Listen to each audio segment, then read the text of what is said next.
you should be able to execute. If the idea of perfection is causing you to stall, then you're not moving. That's stagnancy.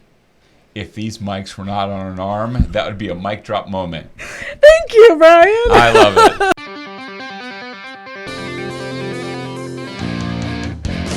it. Welcome to Advisor Talk with Frank LaRosa. Brought to you by Elite Consulting Partners, it's the only podcast offering unfiltered guidance and direct advice for all things concerning financial advisors, RIAs, and the practitioners in the wealth management business. Learn more and subscribe today at eliteconsultingpartners.com/podcast. And now, here's your host, Frank LaRosa. Hey everybody, welcome to Advisor Talk with Frank LaRosa. My name is Brian Lutz, Chief Marketing Officer with Elite Consulting Partners. With me today is the one, the only, Sue Cheema. Woo! Come on. We're getting better at this. You darn right. And what's that called? Kaizen. No, we can't bring up stuff that we're going to talk about. You absolutely can. Kaizen. Mark that down. It's coming up later. Today's episode is a data management focused episode where we're talking specifically about CRMs. I think the title of this episode is kind of catchy, where we go from chaos to clarity, right? Streamlining operations with data. Love it. Right? So a couple things we're going to get into today. The cost of operational disorganization, how data can help you bring clarity to your practice and the operation of your practice, how small wins can make a huge impact, and then how we can help. Because, selfishly, we've seen a lot. We've seen a lot. And you've been through some things. Many things. Yeah, you've got some experience there. Some of these things I have dealt with so often, and I'm just like, God, like if there was like a magic wand that I could be like, let me just help you. Can I just help you? I've seen your magic wand. Yeah, I just want to be like, can I just help you? I love it. All right, well, let's get into it. The cost of operational disorganization. Full transparency, that was not something that we came up with. That was something given to us by a robot on the internet as a great talking point to share with all of the listeners today. But I loved it so much that I thought it was going to be a relevant start to this conversation as we relate to a CRM being full of so much information. We need to make sure that the data is good, make sure that the data is clean. But if all of those things are untrue, what's the cost of that? So can I tell you a little story on this? Please, I love telling stories. I'm a marketer. I love telling stories. So I had a prospect call a while back, and they were trying to get a CRM. They didn't have one in place.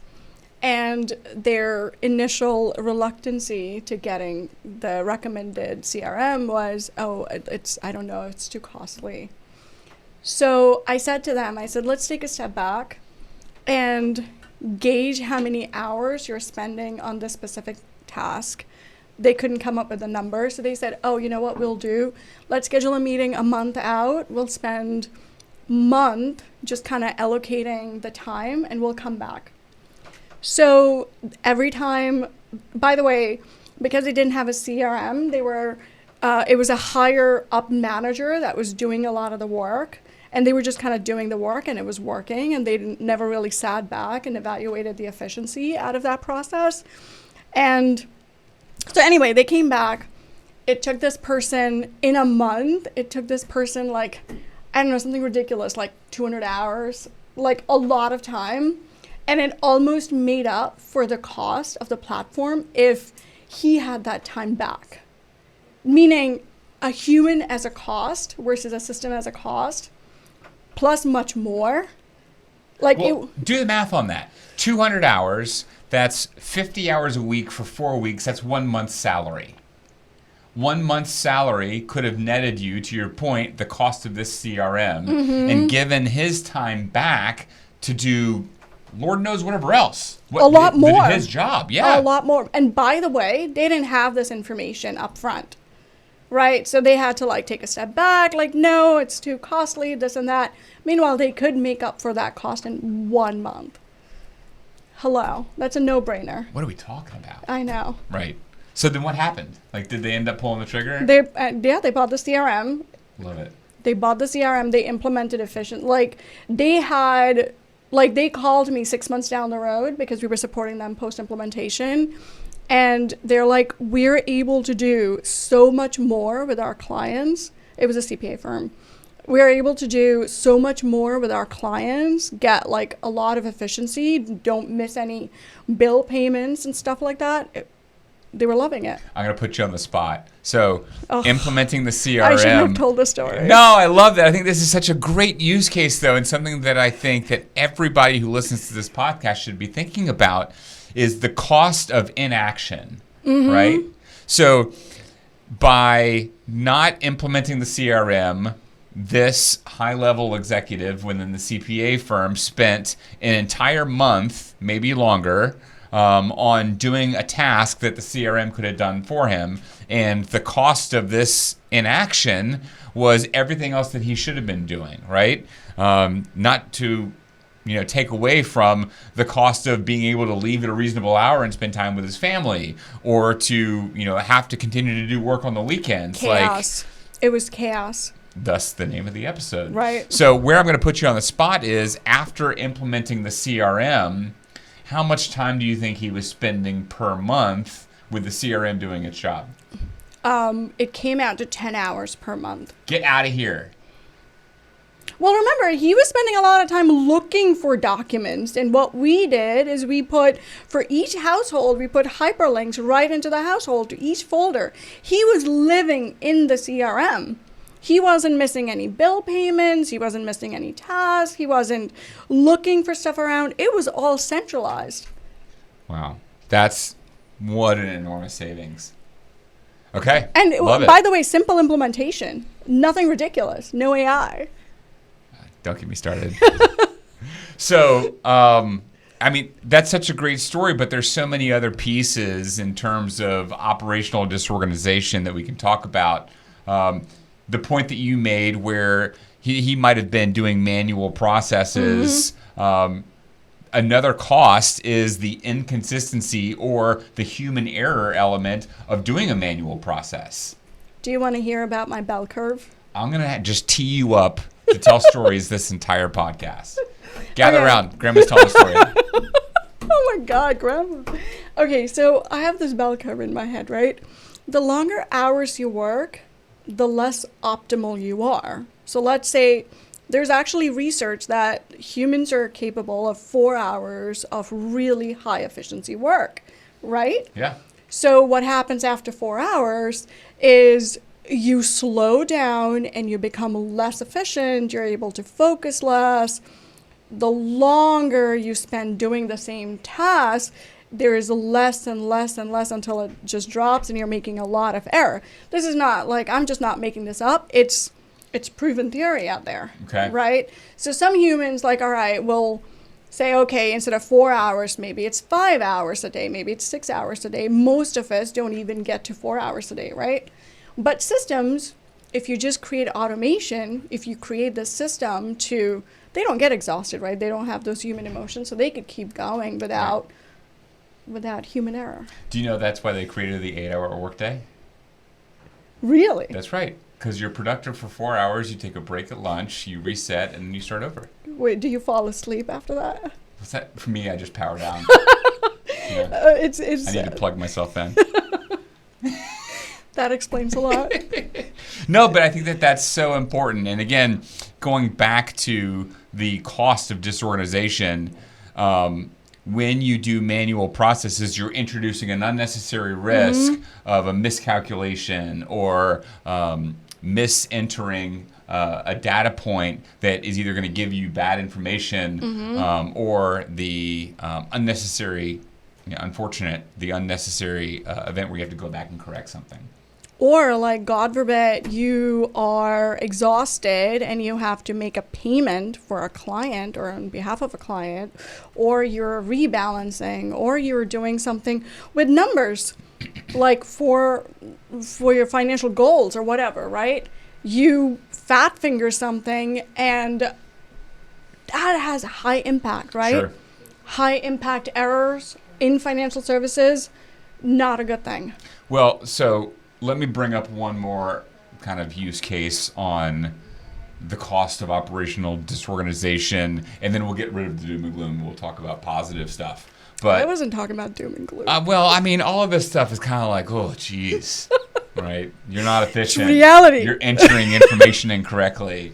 You're a terrible employee, right? I mean, let's talk about this one thing, and then we'll move past it. But the other thing where automation helps you and formalized processes help you is specifically standard operating procedures, SOPs, and formalized processes. Because without that, you've got different individuals doing a process in the way that they enjoy doing it, or the way that they think. Right. Yeah. And so you may have Tracy doing something one way, Bill doing something another way. Both of them think that they're right. Yep.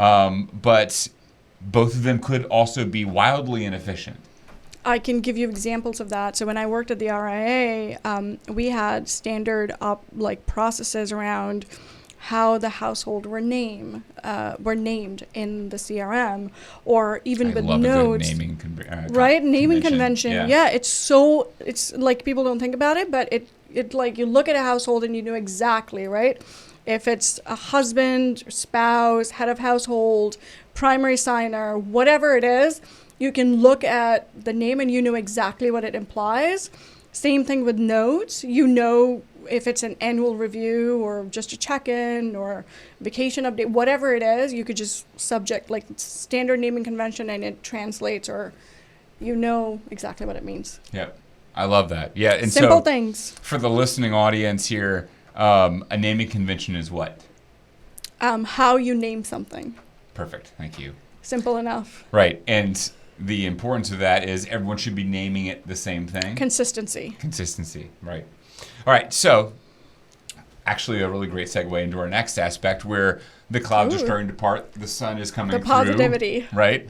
How data brings clarity to operational efficiencies. Process intelligence. Process intelligence. The way that she lights up around nerdy vocabulary. Process intelligence. Sue, what is process intelligence? Okay. So if you're able to track your processes, if you're able to say, all right, opportunities, right? We do opportunities at Elite, and we are tracking the duration for each stage within each opportunity. And we're able to then look at it and say, oh, why is it taking this person this amount of time when the average is this? So having the ability to track your processes and be able to take a step back and identify the bottlenecks is phenomenal, because then you could go ahead and solve for those. Right. And then how does one identify a bottleneck? By tracking your processes. So I gave an example of how Elite does it, whereby you could set, like within your stages for opportunities, you could say, so we have, let's say, discovery to introduction to whatever you have. And you say, okay, someone is on average in discovery phase for 30 days. Oh, but for this person, it tends to be 75 days. How do we help either this individual or this process? Either this person needs training or this process needs to be changed, optimized somehow. I love that. For those who have been listening to this podcast for a while, you hear Stacey talk a lot about the dead zone, right? The dead zone is what Stacey recognizes as a bottleneck, right? Love Stacey. Where, don't we all? I called her the queen of the close She's on so the last good. podcast, because Stacey is really good at identifying why people come to a pause within the pipeline, and is able to quickly identify what's causing that objection and being able to handle it efficiently to be able to get them to a result. And that result is either closed signed or the decision to stay where they are and optimizing the practices that they. Do you know what thought popped in my head just Tell now? me. Yeah. I just feel like at the end of the day, you just have to systematize cognition, right? So if Stacy can look at a dead zone and say, I know exactly why, we just need to create a tracking system. Well, because Stacy just has that intuition because she's been Right. doing it for so long. Sure. Yeah. But if we could systematize that tracking ability, then we all can be the queen of The queen of the clothes. Yeah. Listen, Steal her secret sauce. if you can figure that out and bottle that up, we wouldn't be sitting here doing this podcast. Exactly. Right? So one of the other things you and I were talking about before we got onto the podcast was we sat on a call together with a prospective client, and in some of the discovery of whether or not we'd be a good fit, we were Right. trying to identify how they are moving advisors through their prospect pipeline as they're bringing people into the firm. Right. And one of the questions I asked was, what's your average time to close? And didn't have that information, which wasn't a surprise to me. Most firms don't. But then my follow-up question to that was, okay, well, how do you get them into the pipeline? You know, what is your cost for generating a lead? A lead being someone who is a prospective Cost of acquisition, advisor, essentially, A right? cost per acquisition, right? And a cost per acquisition could be the cost of bringing them all the way to signature. Yep. Where I like to use cost per lead as getting them into the funnel, right? And they didn't know, and so that's kind of where you start to ask yourself those questions. Analytics. Yep. The analytics will really help you, and so when we get into understanding those key elements of your practice, I think that's where you can identify the small wins that'll make a big impact. Yep. Because in this example, one of the things that I asked him was, have you ever thought about utilizing paid ad support for your outreach to generate more leads into your funnel? Right. And they're like, well, we just don't have the budget for it. And I said, listen, if you close just one advisor, There you you pay for go. the whole process. There you go. And they're like, well, I don't know what we would have to spend to, generate all of those leads. It's that ROI. Like, I feel like we focus at the conference, the Ignite conference, we kept saying cost exists in the absence of value. And I keep repeating that to people because it's so powerful. Right. Right? Like, we're hyper-focused on the cost, but we almost underestimate the value it generates. Right. Tiny bit investment. Well, and it's this was the big win for the client that I was on the phone with, is that in the way that I was able to explain it to him, he goes, you know what, screw it. This If is the it. firm's not going to invest in it, I'm going to come out of my own pocket. He believes in it. He believed in it. Yeah. Yeah. No. And so when we talk about small wins, what are some of those other small wins that may reduce the amount of operational disorganization and thus the cost of that disorganization? I feel like task management is it's so simple yet so powerful, especially for financial services. If you're able to assign everything that you're doing, assign it to a household, assign it to a person, and have a running list of everything you have done for them, right? You have an annual meeting, you're able to say, this is my value, this is everything I've done. You don't have to go parsing away your Outlook, you don't have to go parsing away all the documents they have sent. It's centralized, so you're able to keep track, and you're able to keep yourself on track. Like, oh, have I delivered on my promise to this client? There's value in that. 100% there is. I also tell people, when you're engaging with a third-party agency or a third-party recruiter like Elite, also feel free to start small. Start Yep. with one area of your Yep. business. Identify what that quick win is, Yeah. and then take the gains Yep. from that engagement to then expand. Which is huge in change management, right? Like, iterative process. And I know a lot of people, like, when they're investing in a platform, they want to do it all the bells and whistles and everything. But to the end user, it's overwhelming because it's a lot of change thrown all at once. Whereas if you say, all right, let's just translate our task management in here. You just tag everything you're doing to this household, all your list of clients, simple steps. And then next month you do something else. And then the month after. And then the adoption the habit starts to create.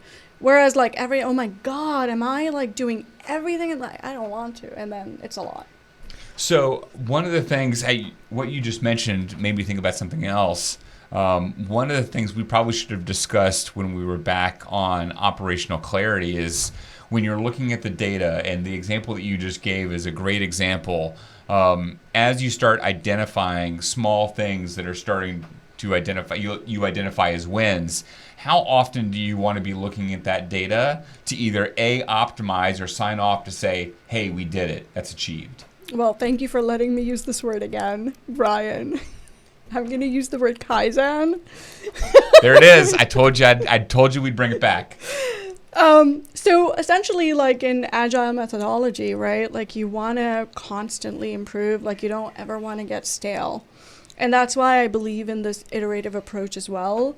Because, by 60 days, 90 days, and you're kind of adopting, you're starting to see the value. Your brain is going like, oh my God, we could do this. Oh, maybe this is even better, right? You compound the benefits that you're gaining, and you're able to envision a process that could be even better how you saw it without being in that system, as an example, right?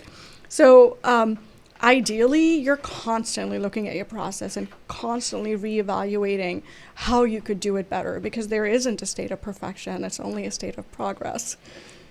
All right, so if you're constantly looking at your data, at what point do you make changes with reassurance that you have enough information that the change that you're going to make is going to be a large enough sample size to affect the population? I will say that you shouldn't look at the data enough that you aren't able to execute, right? And that's why I use the word progress, not perfection, because there is no state of perfection. That's a great point. Right? And yeah.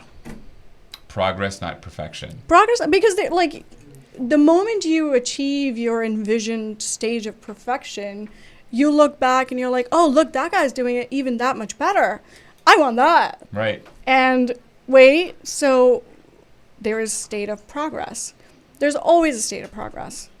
Listen, I think there's Philosophy one guy class that we both know that would say, how much do you want, or how much better do you want to be? Oh my God. And his answer is always going to be more.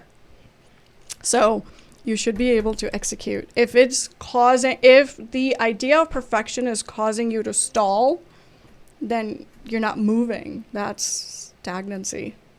If these mics were not on an arm, that would be a mic drop moment. Thank you, Brian. I love it. All right, so wrapping it up here, how does an advisor take action? What's the first step in identifying maybe my organization is disorganized or dysfunctional, and then where do they go? What do they do? I feel like if you are having to input the same information multiple places, that's the first identifier that there is some disorganization, that there is room for efficiency. I feel like if you're having to parse any task, oh, what did I do for this client? Oh, where should I go looking for this? Where's their driver's license? Where's this application? Then there's room for efficiency, right? I think those two, start there and we can help. Health check. I love that. And where do they go to find you? Elite. More specifically, at JEDIsolutions.com. Thank you, Brian. Or your email address is Sue Cheema at eliteconsultingpartners.com. Love it. What a great episode. A lot of it's juicy always nuggets fun, in that one. Right? Yeah. We got it. Guys, thanks for listening. Hope you found all of this information valuable. Find us on YouTube at Advisor Talk with Frank LaRosa. Find us online at franklarosa.elite on Instagram, jedi.dbs on the Instagram. All of the brand channels are on LinkedIn, so you can find us there as well. And then Sue gave her contact information. Feel free to reach right out. Thank you for listening. Thank you for joining. We'll talk to you next time. Thank you, guys. Thanks for listening to Advisor Talk with Frank LaRosa. If you're looking for more advice or solutions on any topics in the financial services industry, or you just want to subscribe to our podcast, head on over to eliteconsultingpartners.com/podcasts.